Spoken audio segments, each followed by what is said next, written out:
Midas était le roi de Phrygie et vivait dans un palais entouré de grandes roseraie. Quand un jour, un vieil ivrogne qui se baladait avec Bacchus, le dieu du vin, se perdit en chemin et les serviteurs du palais le retrouvèrent en train de somnoler. Histoire de plaisanter, ils le recouvrirent de roses et lui mirent une petite couronne de ces mêmes fleurs sur la tête, avant de l'emmener devant le roi Midas. Il l'accueillit volontiers et fit la fête avec lui, puis il rendit à Bacchus qui promit à Midas de lui accorder un vœu, tellement il était heureux de revoir son vieil ami. Mais au lieu de prendre le temps pour y réfléchir un peu, Midas demanda à ce que tout ce qu'il touche se transforme en or. Bacchus accepta, même s'il savait que ce n'était pas une bonne idée. Et effectivement, la joie de Midas ne dura pas longtemps, puisqu'au repas suivant, tous les aliments qu'il portait à sa bouche se transformaient en or, et il ne pouvait donc ni manger, ni boire. Dans son malheur et comprenant son erreur, il demanda alors à Bacchus de lui enlever ce pouvoir.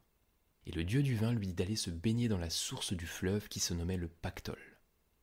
Midas s'exécuta, et c'est pour cette raison que depuis ce jour on trouve de l'or dans les sables de ce fleuve, d'où le sens actuel du mot pactole, qui est utilisé pour désigner une source de richesse quand on gagne une somme d'argent importante par exemple. Et c'est également des sables de ce fleuve que le fameux roi Crésus, qui lui exista vraiment, tient sa richesse, d'où l'expression riche comme Crésus. Mais ce n'est pas tout, car comme le dit le poète, quand on est con, on est con.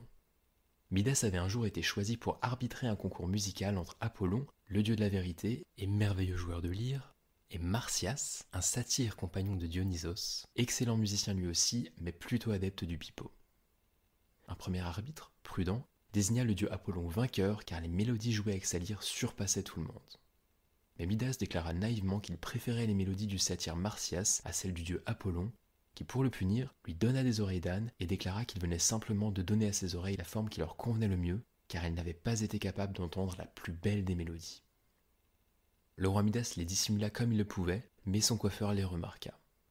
Il jura de n'en parler à personne, mais il finit par avoir tellement de mal à garder le secret qu'il s'éloigna de la ville, creusa un trou dans le sol, y chuchota son secret puis referma le trou, soulagé. Sauf que les roseaux avaient entendu le secret, et ils le révélèrent aux hommes quand le vent souffla sur eux.